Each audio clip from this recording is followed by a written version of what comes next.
Assalamualaikum warahmatullahi wabarakatuh. Bismillahirrahmanirrahim. Alhamdulillahi rabbil alamin. Wa bihi nasta'inu ala umurid dunya waddin. Wassalatu wassalamu ala asyrafil anbiya'i wal mursalin, Sayyidina wa habibina wa syafi'ina wa qurrati a'yunina wa maulana Muhammadin wa ala alihi wa ashabihi wa dhurriyyatihi ajma'in, amma ba'du. Ashhadu an la ilaha illallah wa ashhadu anna Muhammadar Rasulullah wa ufawwidu amri ilallah, innallaha basirum bil ibad. Hasbiyallahu la ilaha illa huwa alaihi tawakkaltu wa huwa rabbul arsyil azim. Qala Allah ta'ala fi kitabihil karim hikayatan an nabiyillahi Musa alaihi salam. Rabbi syrah li sadri wa yassir li amri wahlul 'uqdatam min lisani yafqahu qawli. Para alim, para asatid, para asatidah, para sepuh, para bini sepuh, para tokoh masyarakat, hadirin hadirat sekalian, hafizani wa hafizakumullah, bil khusus segenap pengurus Masjid Baitur Rahim, yang semoga pengurusnya dan jamaahnya semoga semuanya saja selalu dalam naungan rahmat, barokah, perlindungan serta bimbingan Allah Subhanahu wa taala. Amin Allahumma amin insyaallah. Dan wabil khusus segenap para asatid dan para kiai yang ada di sini. Ada Ustadz Yusrul Falah, ada Bapak Haji Sukemi, ada asatid-asatid yang lainnya. Masih apa lagi nih? Ngapunten yang saya mungkin tidak kenal satu-satunya, tapi satu persatunya, tapi tanpa mengurangi rasa hormat saya. Semoga beliau, para asatid, para kiai yang ada di sini, semua saja diberi panjang umur yang mubarakah, shihah wal afiyah, dan terus bermanfaat bagi agama dan umat ini ila yaumil qiyamah. Amin Allahumma amin insyaallah. Allahumma inna nas'aluka ilman nafi'ah wa rizqan tayyiba wa amalan mutaqabbala wa fatahallahu alaina futuhal arifin. Allahumma inna na'udzubika min ilmin la yanfa' wa amalin la yurfa' wa qalbin la yakhsha' wa du'a la yusma'. Allahumma ati anfusana taqwaha wa zakkiha anta khairu man zakkaha anta waliyuha wa maulaha. Allahumma sallimna ila Ramadan wa sallim lana Ramadan wa tasallamhu minna mutaqabbalah. Amin Allahumma amin insyaallah. Masih melanjutkan kajian kita kitab At-Tadhkirah karya Al-Imam Al-Qurtubi rahimahullah rahmatan wasi'ah wa rahimallahu ulama al-muslimin. Qala al-musannif rahimahullahu ta'ala wa nafa'ana bihi wa bi'ulumihi fid dharain amin. Bismillahirrahmanirrahim. Qala ulama'una, qala telah berkata siapa ulama'una, ulama kami, maksudnya ulama ahli sunnah wal jamaah. Fa fi hadzal hadisi, maka di dalam hadis ini ada zajrun, terdapat larangan keras atau ancaman ansu'il qauli fil amwati, berkaitan dengan ngomong jelek orang yang sudah mati. Jadi kalau ada orang sudah meninggal dunia, itu dilarang keras dalam Islam untuk kita membicarakan kejelekannya. Makanya orang yang bagian perawatan jenazah, yang memandikan, yang mengkafani, yang bagian masukkan ke liang lahat, itu diantara syarat utamanya adalah mulutnya nggak boleh ember. Mulutnya nggak boleh apa? ember. Karena nun sewu nggih, pengalaman orang-orang yang terbiasa merawat jenazah itu, masing-masing jenazah itu punya ceritanya sendiri-sendiri. Jadi masing-masing jenazah itu punya ceritanya sendiri-sendiri. Nah, kadang di antara cerita itu cerita buruk. Jadi ada hal yang tidak baik yang terjadi pada jenazah itu. Nah, itu yang bagian memandikan jenazah itu mulutnya nggak boleh ember itu. Kalau yang baik tidak apa-apa diceritakan. Nah, kalau yang buruk jangan. Tadi saya itu cerita, jangan. Karena itu terlarang dalam Islam. Tapi kalau kebaikan tidak apa-apa. Karena nanti gini, kalau keburukannya kita ceritakan, terus kesaksian kita akan keburukannya dicatat oleh Allah sebagai saksi yang diterima, kasihan jenazahnya. Itu nanti dianggap buruk di sisi Allah Subhanahu wa taala. Nauzubillahi min syarri dzalik. Tapi kalau kita memberikan kesaksian baik, nah itu masih bagus itu. Karena ada potensi jenazah ini dinilai baik di sisi Allah. Karena ada sebuah riwayat ketika itu Sayyidina Umar radhiyallahu an lagi bersama para tabi'in atau beberapa sahabat yang lain, tiba-tiba ada jenazah yang dibawa. Orang-orang pada berkata, dia orang baik, dia orang baik, dia orang baik. Maka Sayyidina Umar mengatakan wajib. Orang-orang sekitar beliau bertanya, ya Amirul Mukminin, kenapa Anda ngomong wajib maksudnya apa? Kata Sayyidina Umar radhiyallahu an, saya pernah kayak kalian gini bersama Rasulullah Muhammad sallallahu alaihi wasallam. Tiba-tiba ada jenazah yang lewat, yang dibawa maksudnya. Terus kami berkata, ini orang baik, ini orang baik, ini orang baik. Terus kemudian Nabi bersabda wajib. Kami bertanya, ya Rasulullah, maksudnya apa wajib? Kata Nabi, kalian adalah saksi Allah di muka bumi ini, kata Nabi. Maka dia jenazah itu seperti yang kalian katakan. Nah, makanya saya ulang, hati-hati, jangan gampang ngomong jelek orang yang sudah mati. Kalaupun nanti pada akhirnya terpaksa kita bicarakan keburukannya, itu lebih kepada karena mungkin untuk mengambil pelajaran. Mungkin itu masih tidak apa-apa. Misalnya ada orang melakukan penyalahgunaan narkoba, mati misalnya. Kita ngomong ke anak-anak kita, tuh jangan seperti itu.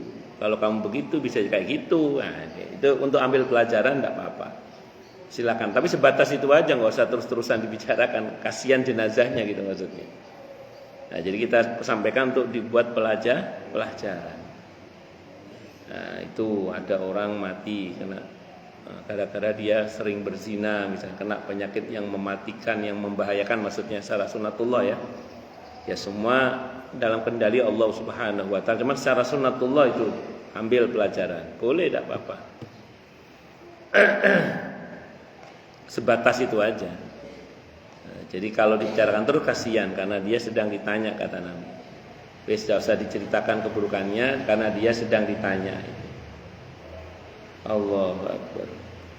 Dan ngerinya tadi itu kalau udah stempel disaksikan sebagai orang yang buruk, ngerinya di sisi Allah dia dicap sebagai orang yang buruk. Nah, tapi kalau keluarganya atau orang lain menyaksikannya sebagai orang yang baik, insya Allah dia dicatat sebagai orang yang baik di sisi Allah Subhanahu wa ta'ala. Wa fil hadis, dan dalam hadis disebutkan annahu naha an sabbil amwati wa zajaru an fi'li ma kana yasu'uhum fi hayatihim. Annahu, sesungguhnya Nabi kita Muhammad sallallahu alaihi wasallam naha, beliau melarang an sabbil amwati, dari mencela orang yang sudah mati.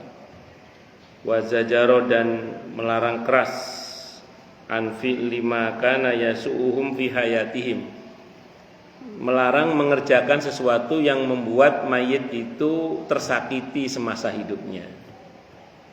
Jadi kalau semasa hidupnya orang itu diomong kejelekannya nggak seneng, dimaki nggak seneng, maka setelah mati pun juga sama, dia juga nggak seneng kalau dimaki, kalau disebut kejelekannya.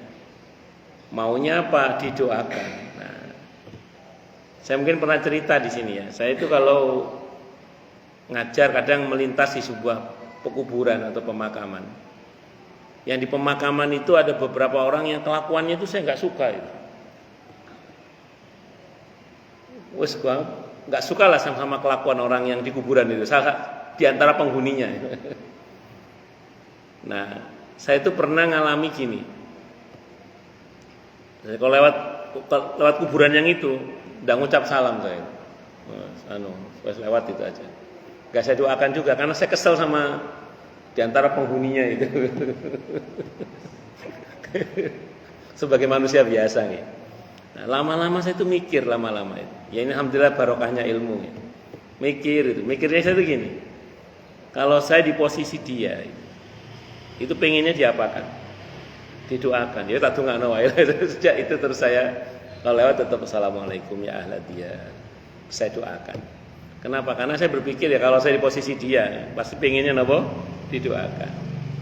Tapi itu peringatan juga, jangan sampai kita ini menjadi orang yang ketika kita mati orang mau ngucap salam sama kita aja malas gitu. Padahal salah satu yang paling diharapkan dari orang yang sudah meninggal itu kan doa. Nah, kalau setiap kali orang lewat kubur kita ingat kebaikan kita terus assalamualaikum Pak Haji, assalamualaikum Ustadz misalnya, kan ya senang kita. Kenapa? Karena ingat kebaikan kita dengan izin Allah Subhanahu Wa Taala. Di samping itu merupakan jaminan insya Allah kita seperti yang dia sangkakan atau yang dia saksikan. Lebih dari itu adalah doa itu memang sangat dibutuhkan. Itu seperti itu. Akhirnya sampai detik ini saya kalau lewat ya tetap assalamualaikum. Kan saya mikir gitu aja. Kalau saya di posisi dia pasti pengennya apa? Tetap didoakan. Ya kan sekarang dia semasa hidupnya kalau kita cuekin pasti kan nggak suka. Ya kita doakan aja lah. Ngalai mawon. Toh semua kebaikan kita pada orang lain itu kembali pada diri kita sendiri. Faman ya'mal misqala dzarratin khairan yarah wa man ya'mal misqala dzarratin syarran yarah. Jadi semua kembali pada diri kita sendiri. Allahu Akbar. Wa fihi, dan di dalam kandungan hadis tersebut aidon juga, wa fihi, dan di dalam hadis tersebut juga, wa fihi aidon zajrun an uquqil aba'i wal ummahati ba'da mautihima bima yasu'uhuma min fi'lil hayy. Dan dalam hadis tersebut itu juga ada larangan yang sangat keras dari dalam bentuk durhaka atau menyakiti bapak dan ibu kita setelah kematian keduanya dengan perbuatan yang membuat mereka tersakiti semasa hidupnya. Jadi kita ini tidak boleh berbuat sesuatu yang menyakiti kedua orang tua kita sepeninggal mereka dengan hal-hal yang membuat mereka tersakiti saat mereka masih hidup. Contoh gini misalnya, kita punya saudara kandung lah. Itu kira-kira kalau orang tua kita masih hidup, kalau kita berantem sedih apa sedih kira-kira? Sedih. Maka berusahalah untuk tidak berantem dengan saudara kita. Kenapa? Karena kalau orang tua kita masih hidup, melihat kita berantem pasti sedih.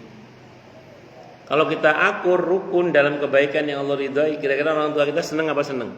Senang. Jadi ngerukuni seduluran, jadi ngapi seduluran itu merupakan bagian dari kebaikan yang membahagiakan kedua orang tua kita. Ya bahwa kadang ada gesekan-gesekan itu biasa lah. Bahwa kadang ada dikit-dikit adu mulut itu biasa lah. Ada kesalahpahaman itu biasa lah. Tapi jangan sampai putus silaturahim.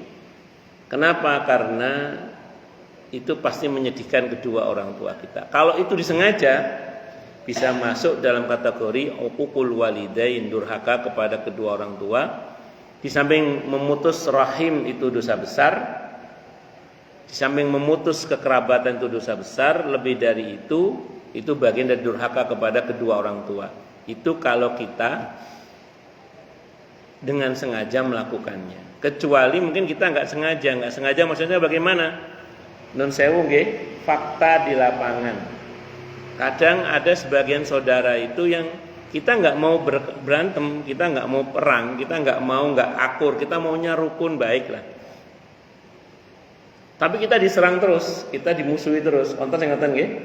Ya, jadi kita nggak mau berantem, kita maunya baik, kita maunya akur, kita maunya ya apa apike, ya apa benere lah. Ya.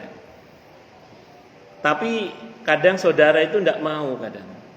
Sehingga kemudian kita ini diserang terus, dimusuhi terus. Nah, yang begini-begini, insya Allah kita tidak termasuk, asal kita nggak usah ngelatin dalam pengertian, wes sakarpe kono wes.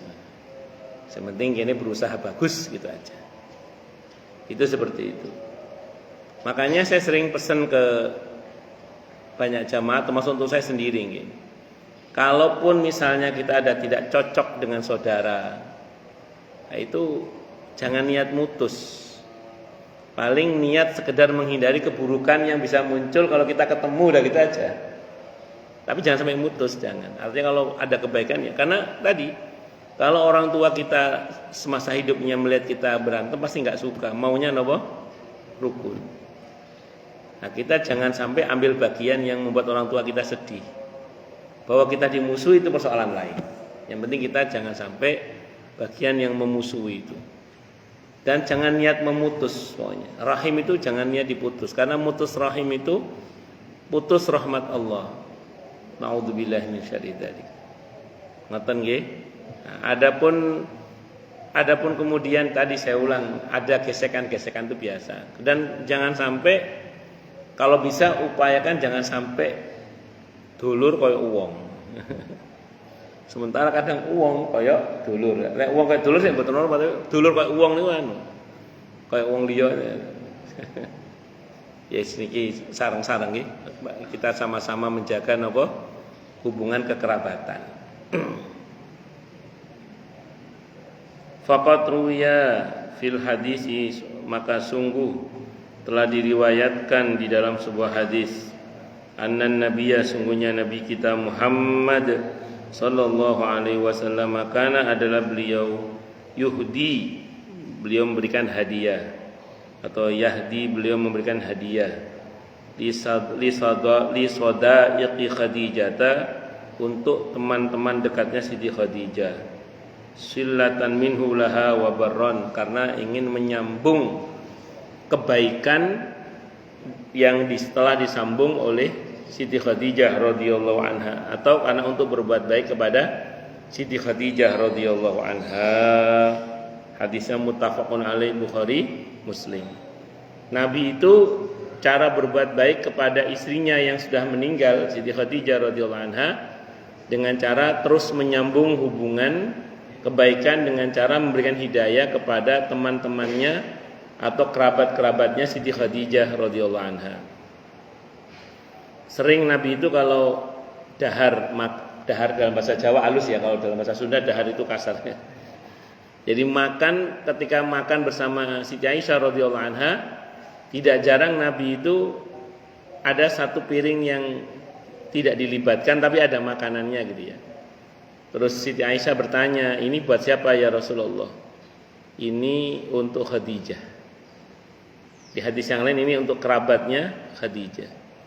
Jadi Nabi itu kalau kangen sama istrinya, ingin berbuat baik kepada istrinya sudah meninggal dunia, beliau sedekah makanan diantaranya.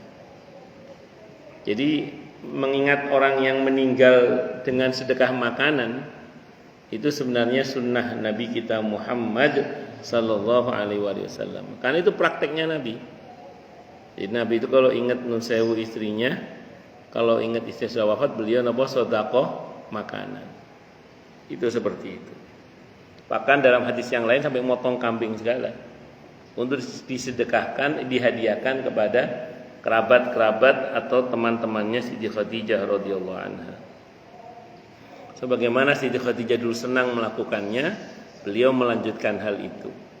Dalam konteks kekitaan kita punya paman, bibi, pak lik, bulik, pak de, bude dan seterusnya itu.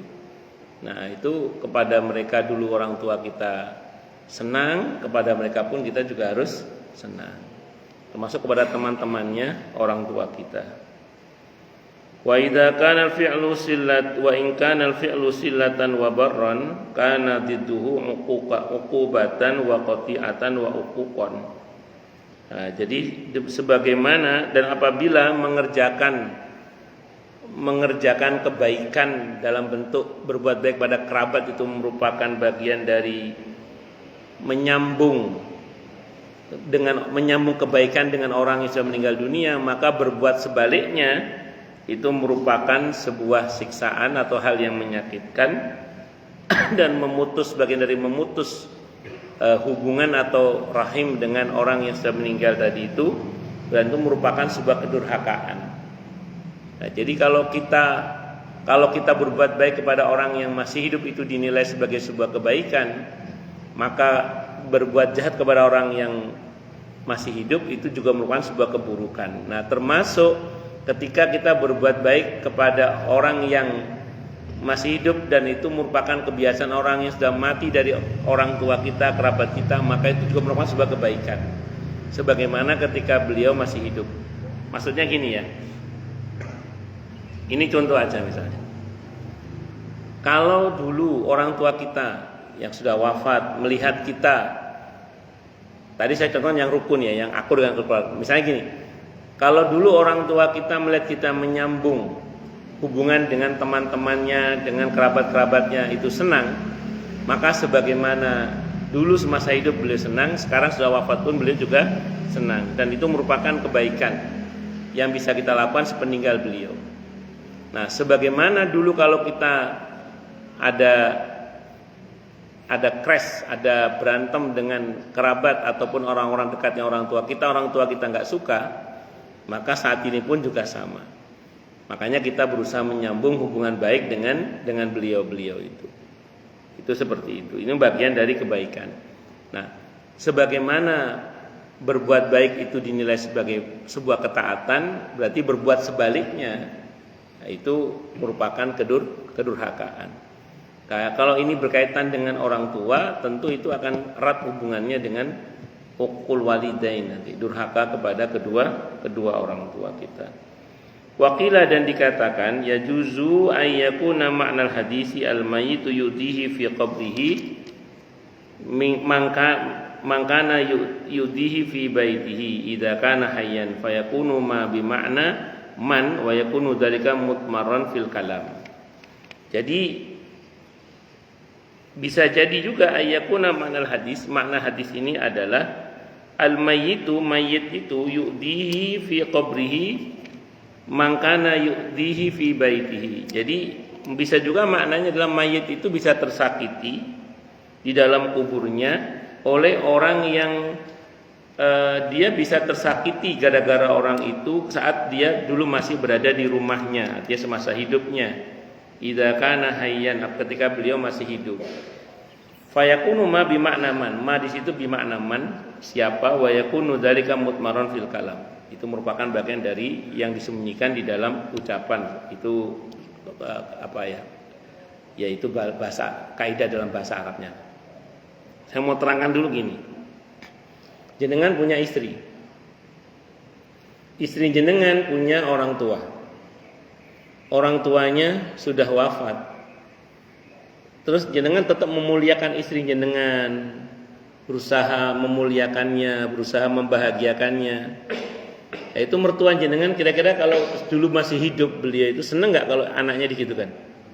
Nah, itu di antara cara kita berbakti pada mertua itu yang membahagiakan anaknya mertua itu di antaranya. Loh, memang ada Ustaz ketentuan berbakti pada mertua, ada. Itu termasuk ijma ulama itu. Kata para ulama, yang namanya orang tua itu ada 3. Al-aba salasah. Yang pertama alladzi yaliduka, yang melahirkan kamu, orang tua kandung. Yang kedua alladzi yunkihuka ibnatahu, yang menikahkan kamu dengan putrinya, siapa? Mertua. Yang ketiga alladzi yu'allimuka, yang mengajari kamu, guru-guru kita. Ini ulama sepakat ini orang tua namanya. Maka ketika kita membahagiakan istri kita, memuliakan istri kita, berbuat baik pada istri kita, itu orang tuanya semasa hidup kan bahagia melihat putrinya dimuliakan dan dibahagiakan, maka saat meninggal pun beliau juga bahagia. Dan itu berpahala besar karena berbakti pada mertua. Di samping memang kita berbuat baik pada istri itu pahalanya juga besar memang. Dan satu hal lagi, kalau kita baca di hadis sebelumnya dalam kitab Az-Zuhd Ibnu Mubarak, mayit itu melihat kalau bahagia, melihat keluarganya bahagia dalam kebaikan itu didoakan. Ya Allah, sempurnakanlah nikmat-Mu atas hamba-Mu ini. Nah, maka kalau kita berbuat baik begitu, membahagiakan hati mertua kita yang sudah meninggal dunia, orang tua kita yang sudah meninggal dunia, itu akan membuat mereka mengajukan permohonan kepada Allah agar kita itu diperbaiki terus dan begitu seterusnya. Itu diantaranya. Nah, tapi sebaliknya nun sewu, lek bojone dikuaplok ya, naudzubillah min dzalik. Disakiti, direndahkan, dihinakan, dizalimi, naudzubillah min dzalik. Kira-kira itu mertuanya marah enggak? Kalau dulu masih marah. Sebagaimana di dunia dulu marah, di akhirat di barzah pun juga marah itu.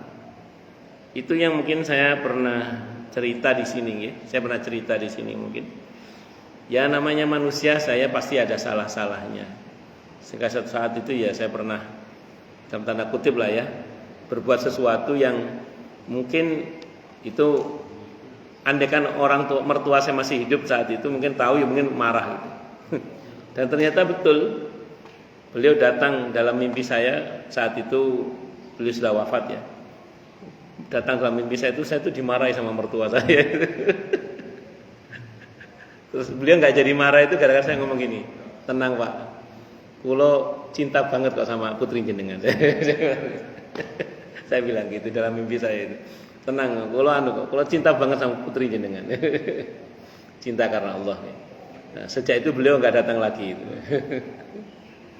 Jadi saya membayangkan hadis ini ya kayak gitu kira-kira. Jadi ketika itu mending beliau mau datang mengingatkan kita lah daripada kita terus dolim tidak ada yang mengingatkan kan ya. Itu pernah saya mengalami seperti itu. Alhamdulillah nggak datang lagi karena memang kita berusaha untuk berbuat baik semuanya tadi itu. Nah, demikian juga kalau nun sewu kita ketemu sama putranya guru kita atau ketemu dengan putrinya guru kita. Itu kalau kita memuliakan beliau dengan baik dan benar tentunya ya. Itu kira-kira guru kita senang apa senang? Senang. Makanya di dalam ta'limul muta'alim itu ada dikatakan ya anaknya guru itu ya guru. Maka dimuliakan sebagaimana kita memuliakan guru kita. Itu seperti itu. Nah, sebagaimana kalau putranya dihormati, dimuliakan, saya ulang tentu dengan baik dan benar, itu guru kita senang, maka ketika kemudian kita berbuat zalim pada mereka, ya guru kita pasti sedih. Itu seperti itu. Nah, di antara cara berbakti kepada guru ya kita muliakan putra putri beliau. Itu seperti itu. Jadi maka kemudian saya itu sempat tertarik dengan Allah yarham Guru Zaini, Tuan Guru Zaini Martapura itu. Nah, itu beliau Allah yarham, beliau itu sebelum wafatnya itu punya usaha yang cukup besar yang beliau katakan semua hasil usaha ini adalah untuk keluarga guru-guru saya, gitu kan. Untuk keluarga guru-guru beliau. Itu Guru Zaini. Rahimahullah. Allahu Akbar. Pun lanjut. Nah itu sebagaimana kalau seandainya nun sewu ada putranya kiai, putranya guru kayak untuk wablek, terus didukung dableknya. Kira-kira kalau kiainya masih hidup, tahu anaknya didukung dablek, kira-kira sedih apa sedih? Sedih. Maka ada masa di mana kadang ya putranya kiai itu jangan dituruti semua keburukannya, karena kita bayangkan kalau orang tuanya tahu kira-kira gimana. Gitu. Misalnya ada orang ngaku keturunan Rasulullah Muhammad SAW. Kalau soleh kita baik ya kita hormati, kita muliakan. Tapi kayak ono sing dablek kadang. Terus kalau kita turutin dableknya, bayangkan kalau Rasulullah tahu cucunya begitu, kira-kira bagaimana? Ya, makanya kita berusaha untuk tahu porsinya. Saya bilang tadi memuliakan dengan baik dan benar. Nah, agar jangan sampai kemudian kita secara membabi buta memuliakannya tapi berujung kepada buruknya akhlak sang putra kiai atau sang putra guru tadi itu. Jadi memuliakan dengan cara yang baik dan benar. Karena itu merupakan bagian dari cara kita memuliakan para guru-guru kita dalam hal ini. Itu seperti itu. Wal isyaratu ilal malakil muwakkal bil insan. Dan itu merupakan isyarat kepada malaikat yang diserai tugas berkaitan dengan manusia. Faqad warada fil khabari, dan sungguh telah berlaku di dalam sebuah hadis anin nabi, dari nabi kita Muhammad sallallahu alaihi wasallam, innal malaka yataba'adu 'anir rajuli 'indal kadibati yukadzibuha mailaini minnatnin maja'abi. Jadi malaikat itu kata Nabi menjauh dari seseorang ketika dia berdusta atau berbohong sejauh 2 mil. Mailaini, mail apa mil nggih? Milaini lah. Wong dono harokate maca sakarepe milaini. Minnatnin dikarenakan bau busuk majabihi yang keluar dari aroma kebohongan itu. Jadi kalau ada orang berbuat maksiat, berbuat bohong atau serupa itu muncul aroma busuk yang dicium oleh malaikat sehingga malaikat rahmat menjauh sampai 2 mil. Saya nggak tahu berapa mil itu berapa, tapi menjauh lah maksudnya. Jadi kalau kita, malaikat itu bisa mencium aroma. Kalau kita ngaji gini, aroma harum yang muncul. Maka ini insya Allah semoga ngaji kita diterima oleh Allah. Ini malaikat rahmat ngepung kita ini sampai langit pertama. Seneng aroma harum majelis ta'lim ini insya Allah. Mudah-mudahan ya, amin. Nah, begitu kita berbuat dosa maksiat, malaikat rahmat itu menjauh karena mencium aroma busuk yang kita lakukan. Menjauhnya malaikat berarti menjauhnya cahaya. Kalau cahaya pergi, gelap. Kalau gelap, setan yang menguasai. Jadi kalau kita berbuat baik, setannya menguat, malaikatnya menguat, setannya menjauh. Karena kalau cahaya datang, gelap pergi. Tapi kalau kita berbuat maksiat, cahayanya pergi, gelapnya yang menguasai. Jangan ngucap astagfirullah, aroma harum keluar. Meso aroma busuk keluar. Meso dalam pengertian mencela orang lain ya. Kalau meso dalam pengertian untuk keakraban nanti beda bab nanti. Wa kadzalika kullu ma'siyatin lillahi tu'di al malakal muwakkalabi.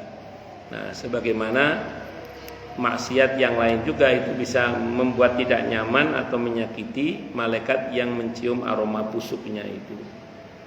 Fayajuzu ayyamutal abdu wa huwa musir ala ma'asillahi min an ghairi ta'ibin minha wala mukaffiru anhu khotoyahu fayakunu tamhisuhu wa tadhiruhu fima yalhaquhu minal adha min taqlidil malaki iyahu au taqri'uhu lahu wallahu subhanahu wa ta'ala alam. Ya wis pokoknya gampangannya kadang memang orang itu mati dalam keadaan durhaka kepada Allah. Sehingga mati itu dalam keadaan malaikat rahmat tidak mau mendekat. Kalau malaikat rahmat tidak mau mendekat, yang mendekat malaikat siapa? Malaikat azab. Naudzubillahi min syarri dzalik. Ada orang mati dalam keadaan maksiat. Naudzubillahi min syarri dzalik. Kan aromanya busuk itu. Yang menjauh siapa? Malaikat rahmat. Kalau malaikat rahmat menjauh, yang datang siapa? Ya malaikat azab berarti. Kalau malaikat azab, kita bahas hadisnya sebelumnya. Seliwerannya setan dari bangsa jin untuk menggelincirkan orang itu tidak dihalangi oleh malaikat tadi. Jadi aneka jin setan yang menggoda orang ini supaya su'ul khotimah itu tidak dihalangi oleh malaikat adab tadi itu. Kenapa? Karena malaikat adab itu ya ngelihat orang kayak gitu puas, babana kono sakarepe kono. Karena mati dalam keadaan berbuat maksiat, namanya su'ul khatimah. Naudzubillahi min syarri dzalik. Oke, monggo silakan yang mau tanya, protes, marah, boleh silakan. Oke, monggo. Waalaikumsalam warahmatullahi wabarakatuh. Pada saat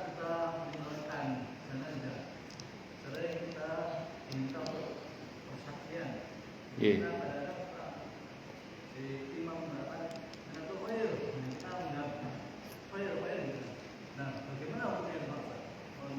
Nggih. Dulu saya kalau nggak tahu orang ini khair apa nggak khair, kadang saya diem aja. Atau kalau saya tahu orangnya nggak khair, saya juga diem aja, nggak ngomong khair gitu. Tapi kalau saya nggak tahu, kadang masih ngomong khair kadang. Dulu. Kalau sekarang mau dia khair nggak khair, saya bilang khair gitu aja saya bilang. Kenapa kok saya ngomong khair? Ya paling nggak sudah bagus lah dia mati kan. Ya kan dia mati itu masih lebih baik daripada dia hidup. Jadi saya kadang kalau tanya khair itu aja lah. Kenapa saya ngomong khair? Karena paling enggak dia sudah mati, berarti wis apik bagus lah. Daripada dia masih hidup tapi terus berbuat zalim.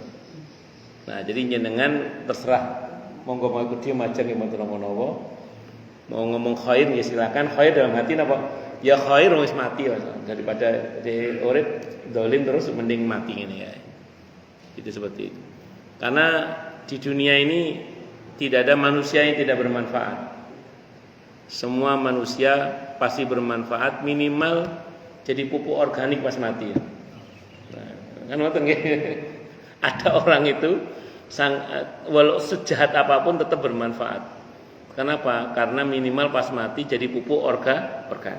Kan ngoten mawon. Paham nggih? Saking nemene niku saking nemene. Nggih, monggo. Kalau saya dulu kalau ada khair diam aja. Kalau saya enggak terlalu kenal atau apalagi saya tahu dia enggak bagus, saya diam aja. Nah, cuman belakangan kalau saya orang enggak kenal saya tetap ngomong khair biasanya. Tapi terus kalau orang jahat pun belakangan saya tetap ngomong khair. Paling enggak dalam hati dia khair udah mati. Khair karena dia sudah mati. Kalau bahasa dalam hadis itu orang yang jahat itu kan ketika disegerakan di pemakaman kan dia teriak-teriak. Tapi kata Nabi segerakan aja supaya kamu segera lepas dari beban orang yang tidak baik itu. Bahasanya begitu. Karena pada saat orang jahat itu mati itu alam ini juga senang. Kenapa? Karena dia bebas dari kedzalimannya. Termasuk manusia bebas dari kedzalimannya. Ngoten nggih? Wallahu a'lam bishawab. Monggo yang lain silakan. Nggih, monggo. Di Jawa itu kan sangat terkenal ya itu anak yang bisa berburu macam jeru itu kan istilah biasa aja. Ini kan banyak yang kalau oh gitu. Mikul dhuwur mendem jero. Jadi kalau ada kebaikan kita tampakkan, kalau keburukan ya wis kita simpan rapat-rapat, ndak usah dibuka-buka lah. Makanya di Jawa itu banyak simbol-simbol ya. Jadi kalau ada sebuah kesalahan itu enggak terang-terangan disebut sebagai salah. Tapi sebenarnya Jawa mana dulu sih Pak ya? Nah, kalau Surabaya ke timur salah. Mungkin Jawa sekitar Jawa Tengah ya. Soalnya kalau di Jawa Timur itu seneng ya ketok, gak seneng ya wis ketok, itu aja. Kalau di Jawa Timur tempat saya itu gitu. Kalau di sini memang banyak simbol-simbol memang. Banyak simbol-simbol itu. Ya simbolnya kadang nggak tanggung-tanggung. Kuburan pengkhianat itu taruh di tangga di mana semua orang menginjak-injak itu. Kan ada yang pengkhianat Mataram itu kuburannya ditaruh di tangga di mana banyak orang yang menginjak-injak dia itu. Itu sebagai hukuman bagi seorang pengkhianat misalnya gitu. Nah, itu ada lagi dalam bentuk simbol-simbol apa macam-macam. Itu bagian dari mendem jero itu. Nah, kalau kita menggunakan dalam ajaran Islam secara prinsip memang begini. Kalau untuk kebaikannya expose. Saya sering kalau ceramah takziah itu ngomong gini ke jamaah itu. Kalau panjenengan termasuk yang tahu beliau orang baik, tolong jangan diem, ngomong. Nah, saya sering kalau takziah itu kalau yang meninggal yang saya kenal betul beliau orang baik, saya ngomong. Saya termasuk jadi saksi bahwa beliau adalah orang yang baik. Karena dalam banyak riwayat di samping hadis yang saya sampaikan tadi ya, kesaksian 2 orang dari kerabatnya saja itu sudah cukup dia disebut baik di sisi Allah. Tapi sebaliknya kesaksian buruk dari kerabatnya 2 orang saja itu sudah dia pandang buruk dia. Makanya ini pentingnya kita berbuat baik pada kerabat. Jadi jangan cuma berbuat baik sana sini tapi sama kerabat kita tidak baik. Gitu. Dan semua kita lakukan karena Allah aja. Itu seperti itu. Nah, itu ya tentu semua jangan karena makhluk, semua karena Allah. Tapi memang agama mengajarkan begitu. Nah, makanya saya ulang sekali lagi, kalau baik ceritakan, itu mikul dur. Nah, kalau keburukannya sudah tidak usah dibahas, kasihan. Kalau bahasanya Nabi kamakal, orang ini sedang ditanya, terus jangan dibebani dengan aneka keburukan yang terus dibicarakan. Kecuali tadi ya terpaksa dibicarakan supaya diambil pelajarannya, supaya orang jangan seperti itu. Monggo silakan. Nah, itu konsekuensi bagi orang yang meninggal dengan cara seperti itu. Ngoten. Wallahu a'lam bishawab. Nggih. Ada lagi? Cukup nggih? Kita doa nggih. Asyhadu an la ilaha illallah wa asyhadu anna Muhammadar Rasulullah. Allahumma shalli wa sallim wa barik ala sayyidina maulana Muhammadin wa ala alihi wa ashabihi wa dzurriyyatihi ajmain walhamdulillahi rabbil alamin. Ya dzal jalali wal ikram ya hayy ya qayyum ya arhamar rahimin ya wadud ya ghaffar ya mujib da'awat. Allahumma inna nas'aluka bi annana nashhadu annaka antallah la ilaha illa anta al-ahad as-samad alladzi lam yalid wa lam yulad wa lam yakul lahu kufuwan ahad. Allahumma ighfir lana dhunubana wa liwalidina wa limashayikhina wa li ashabil huquqil wajibati alaina. Rabbana ighfir lana wa li ikhwanina alladhina sabaquna bil iman wa la taj'al fi qulubina ghillan lil ladzina amanu rabbana innaka ra'ufur rahim. Allahumma ya Allah, ampunlah dosa-dosa kami, dosa-dosa kedua orang tua kami, dosa-dosa guru-guru kami, dosa-dosa keluarga kami, dosa-dosa muslimin, muslimat, mukminin, mukminat, baik yang masih hidup maupun yang sudah wafat. Allahumma ya Allah, jadikanlah kami semua termasuk orang-orang yang sukses dunia akhirat, selamat dunia akhirat, bahagia dunia akhirat, dan permudahlah urusan kami ya Rabb fid dini wa dunya wal akhirah. Ya Allah, limpahkanlah hidayah selalu untuk kami, tingkatkanlah selalu hidayah untuk kami, dan berikanlah hidayah untuk siapapun yang melihat kami. Allahumma ya Allah, sampaikanlah, hinggakanlah kami ke Ramadan dalam keadaan sehat wal afiyah, dalam keadaan Kau anugerahi kami kemauan dan kemampuan untuk taat kepadamu dan kepada Nabi-Mu Muhammad sallallahu alaihi wasallam secara optimal dan maksimal. Allahumma ya Allah, sampaikanlah Ramadan kepada kami dalam keadaan baik, dan terimalah segenap amal ibadah kami, bil khusus selama bulan Ramadan, hingga kami semua Engkau jadikan hamba-hambamu yang lulus sebagai muttaqin, bahkan lil muttaqina imama. Allahumma ya Allah ya Rabbana ya Rabbana ya Rabbana ya Rabbana ya Rabbana Rabbana atina fid dunya hasanah wa fil akhirati hasanah wa qina adzabannar. Rabbana atina min ladunka rahmatan wa hayyi lana min amrina rasyada. Rabbana la tu'akhidna in nasina aw akhtana. Rabbana wa la tahmil 'alaina isran kama hamaltahu 'alal ladzina min qablina. Rabbana wa la tuhammilna ma la taqata lana bih wa'fu 'anna waghfir lana warhamna anta maulana fansurna 'alal qaumil kafirin. Rabbana la tuzigh qulubana ba'da idh hadaitana wa hab lana min ladunka rahmah innaka antal wahhab. Rabbana hab lana min azwajina wa dhurriyyatina qurrata a'yun waj'alna lil muttaqina imama. Allahumma khtim lana bi khatimatis sa'adah waj'alna minal ladzina lahumul husna wa ziyadah.